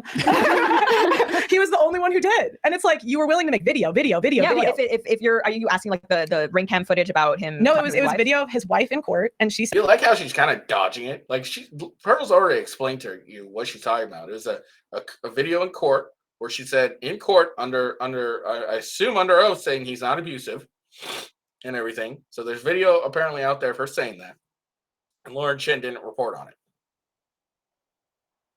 he was not abusive. This is on camera. The nanny also testified, not Well, I abusive. think my video specifically was about the nanny footage, which I do. I mean, to tell your spouse that you do not love them, I do think that's, emotionally abusive. Well, I wouldn't say that's emotionally abusive. And because he says you do not show me love, and what he was referring to in the video, if you really listen, pay attention, and there was a clip cut out, was that she was not showing him love because she didn't listen to him. And it's like trad wives. Why wasn't the question? Why didn't you walk the dog like you were told? Yeah. But If you're Again, really there's a lot to do with the whole Steven Crowder situation that I'm just not going to comment on. Yeah, because you realize you're wrong, and you're doing this whole trad wife niche now, and then you're realizing that like fuck, this chick's got a point on me, and I'm kind of fucked. Now she's like, oh, I got an NDA magically. Bullshit, fucking liar. Like Well, publicly. Well, but you were willing to litigious publicly make video after video after video about so, what was publicly so available. and for so sure. is the nanny footage. So is like so But why here's the don't question? Go ahead. Isn't it confirmed that I could be wrong about this, that Crowder's wife deleted a bunch of footage from over their 100? That's important. You would think. Yeah. That's Conservatives. so actually Justice Warrior did this whole breakdown about it. That's something that Crowder's team is alleging, but I don't know if the court itself has verified or backed it up. At this And I'll point. tell you why I knew it was full of shit when I first heard it, because I've interviewed so many men that have gone through the same. Again, Lauren just dodged this whole thing. I really wish Pearl put this out. I was like, why didn't you make a video of that? What's funny too is you couldn't know she's aware of it because she never said the words. I was never aware of this. Let me see. Can you send me a link, and I'll do a video tomorrow. Like I didn't hear about this. I hadn't seen this. Can you tell me where I can find this? She never did. Like so, she knows about it, and now she's just dodging it. Like she's doing her her feminine shit. exact thing. And what women do is they poison the well for years. So they'll go around to all of his friends and drop little tidbits of abuse. Now, the common ones are emotional abuse, physical abuse. Some throw in the pedo accusation. That's devastating to men. That's a devastating one. They'll say it about their family. So they'll do this for years. Then when they come out and say he's abusive, they have all of these people ready to back them up in white knight. And then typically what you get is an out of context clip that they throw out there. And so I knew what was happening when I first saw the video. And you can tell from her Twitter that she's obviously a crazy woman. And I personally think emotional abuse is a myth. I know you I said agree with you you on seem that. to have a different perspective. Would you think emotional abuse is a valid reason to have a divorce if you support no fault divorce? No, but something can be unacceptable behavior though, still within a marriage. But Absolutely. who are you to tell a man how to speak to his wife in his house? Oh shit. So she's got a point. Who are you to tell a man how to speak to his wife in his house? Because again, Lauren is a Christian, so she believes in Christian ideas. She believes that men should men should lead, blah blah blah, et cetera, blah blah blah blah. So you fall.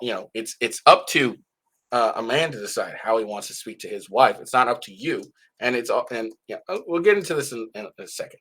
So, Isn't that out of order? I mean, you do that all the time. You call other men simps all the time. But I don't tell them how to talk to their wife. That's your business. And then here's Lauren trying to conflate the two. All right, calling a guy a simp is just labeling a behavior that they are expressing. They are not. She is not telling them how they should speak. She is not telling them how they should act. She is just simply labeling what their behavior is. And again, she's also not, like, as she points out, she's not telling guys how to speak. She's just saying, this is what you're doing. You're being a simp here. Business. That is absolutely not true. Okay, There are name it. Go yeah, ahead. for sure. There are What- tons of times where which there will be ones? actual men in your comments saying when I- disagree, when I- and when you call them simps. When I say simps, it typically means out of order. So typically when I say that, I'm referring to a pattern of behavior where they're putting women on a pedestal. That's typically what I'm describing. but you'll say that about this is specific we're men going to the what talking about. We're going to- to the what about. You're changing the topic. No, Who this are is you? the same No, topic. it's a different, It's the because same topic. my original question is, who are you to tell a man how to talk to his wife in his home? Well, Do you think you should be able to tell a man how to talk to his wife in his house? I think that men should conduct themselves with biblical standards when it comes But to. but answer my question. Do you think it's your place to tell men how to talk to their wives in their home? Answer yes or no. I think it is perfectly reasonable to say that a man should hold himself to a Christian standard in home. Okay, so you do think it's your place. And this is what I mean when I say a lot of conservative women aren't really conservative. That's true. So I know that might fly under some people's head. And sorry. I'm gonna bring up my own Twitter feed. I explained this very well in my Twitter. A little self-promotion here.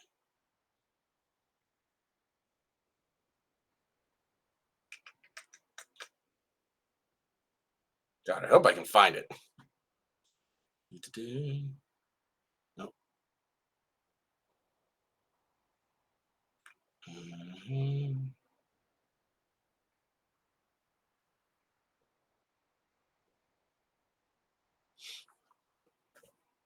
Hold on, I've tweeted a lot. God fucking damn. I want to make sure, because I explained it really well when this first happened. I'd like to bring that up. A little self-promotion as well.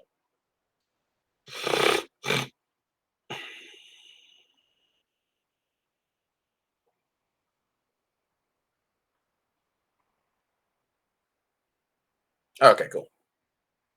No?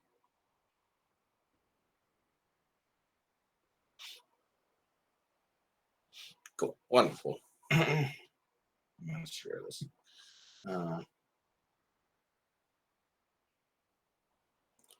So there we go. So 2 points, because let's see. So I comment. So Lauren tweeted this out. It's not a feminist stance to believe husbands and fathers should act in a Christian manner towards their family. What a ridiculous notion, but sadly predictable when you remove God and responsibility from your worldview. I commented, LOL, you dodged her question and tried to compare simps to how men talk to their wives in their house. If you're trying to hold men to a Christian standard, shouldn't you rely on other Christian men to do that? Not a woman. Pearl's larger point, I think, was not men shouldn't be held to a standard, but that a woman, especially one who is not his wife, isn't going to be the one to hold him that standard. Some dumbass here commented, so then why is Pearl calling men simps? That's literally holding them to a standard. And I said 2 points. One, Pearl isn't a Christian. I don't think she's a Christian. I could be absolutely wrong, because someone bottom here commented saying Pearl claims to be Christian. I don't know. I don't think Pearl's a Christian, but whatever. Her point was that Lauren is a Christian and believes men should be held to a Christian standard, but I probably should have put a period here. This is very bad writing. But by the Christian standard, Lauren is not the one that should be holding any man to any standard, as she is a woman and therefore below a man. As the hierarchy goes, God, man, woman. The husband is the leader, his wife is the follower. It is not up to a follower to set a standard. It is up to the one above to set a standard, and up to the ones. Man, I really did run on sentences here. I'm sorry. And up to the ones of equal rank to hold one to that standard, if the superior is unable to directly do it, unable to directly. And then again, I'm saying when calling men, and then my second point was when calling men simps, Pearl isn't holding a man to her standard. She is labeling an individual due to his behavior. If Lauren had said Crowder was not being very nice and is a mean person, that would be one thing. But when she went out of her way to try to hold him to a biblical standard because they are both Christian, that's not Lauren's place according to her own worldview. That's it. So there we go. So that's the point that that Pearl's trying to make here is you are a Christian. You are a Christian woman. You are below a man in your worldview. If you believe, that a man should be held to a Christian standard, that's fine, but that should be up to other Christian men. It should have been up to uh, uh, G. Morgan Jr., his Christian co-host and CEO of his company. It should have been up to him to ensure Crowder is being held to the Christian standard. It is not up to you, a woman, especially a woman that's not his wife, to be trying to hold him to a standard. That's Pearl's larger point. And that's what she has a problem with a lot of the conservative women is they're Christians. They believe in Christ and all that shit. They believe in the biblical standard and all that stuff. But by the biblical standard, you should be shutting up and not commenting on this and trying to hold another guy to his standard. Again, if you comment and saying this is very mean, all right, blah, blah, blah, that's one thing. You could argue that, a Christian woman can do that. That they can, say, hey, this is very mean, this is wrong. But when you step over the threshold of saying you shouldn't talk to your wife this way, this isn't the Christian standard. Now you're crossing a line to a domain that you are not supposed to be in. Wish I had I wish I had my soundboard working. I haven't had it working in a while. That would have been like a Don DeMarco, or you watch Fresh and Fit, or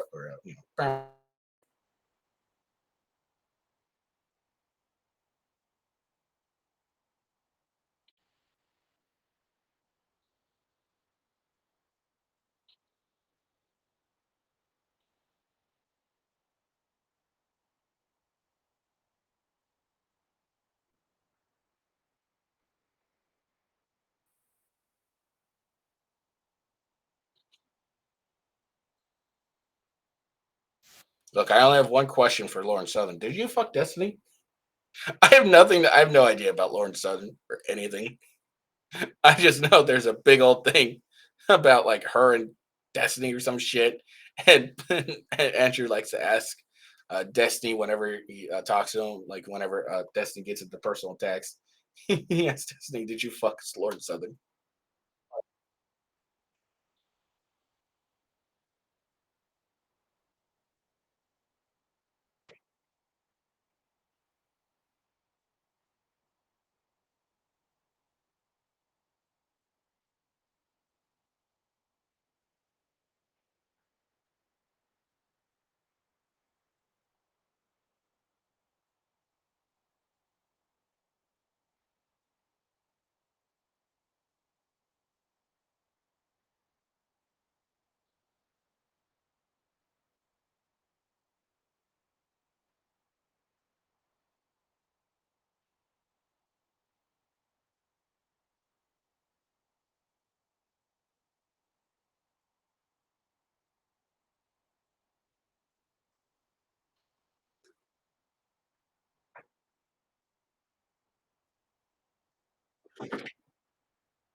I was downloading a game for later.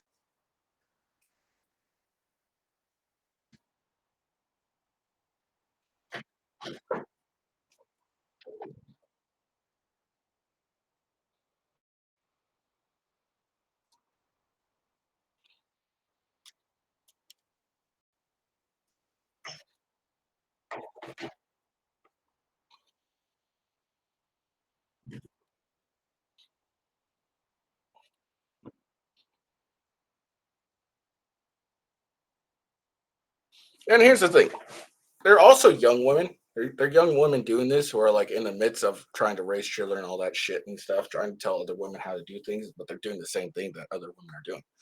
When it comes to like Andrew's wife, Rachel, the blonde, the difference here is she's done. She's basically got her kids to where they can sufficiently, take care of themselves. I assume they're both like around 40ish, so the kids should be fairly grown at this point, so they are able to sufficiently support themselves. Then you go and start doing this stuff. Then that makes some sense. But a lot of these broads are like really young chicks and trying to like oh, you should do this, this, this, and all that stuff. And it's like, yeah, but you're not done with raising your kids. Focus on raising your kids, keeping a tight household, and then you can come and comment on this stuff. I think it's the major point here.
Oh shit!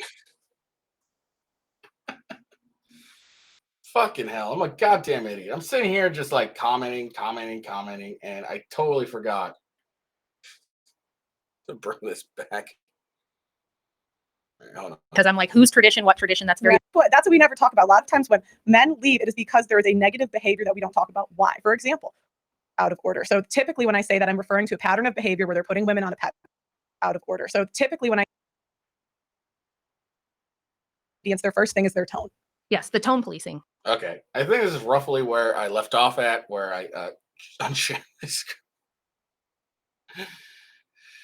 So we'll get back to this. I'll let this play out because I think I made my comments already, and then we'll get back to right when I was about to, and then we'll call it a day. That's Super before. out of control. But, never, But- and I can right. show this because there's video after video after video. Not a single conservative woman said, "Oh, hey, she didn't listen to her husband." Mhm. Not one. Not one. That's crazy to me.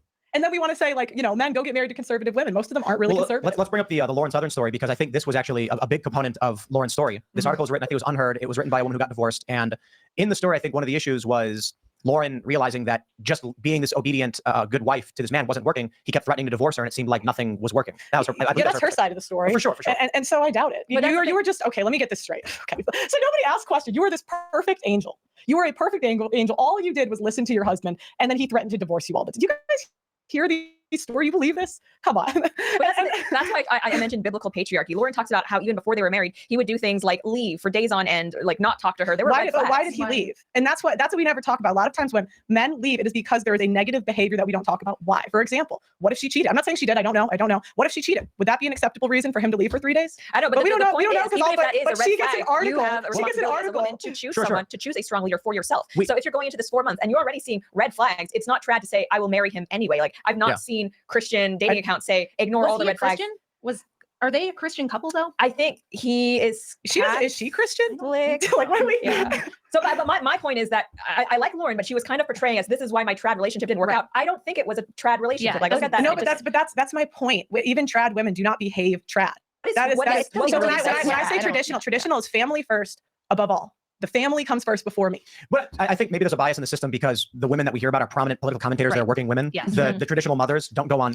Again, I'm being silent here because I fucking already said everything and realized I still had my shit on unshared, so you couldn't hear this. So I'm not saying anything. As soon as it gets to the point that I realized it, I'm gonna get off and call it a day.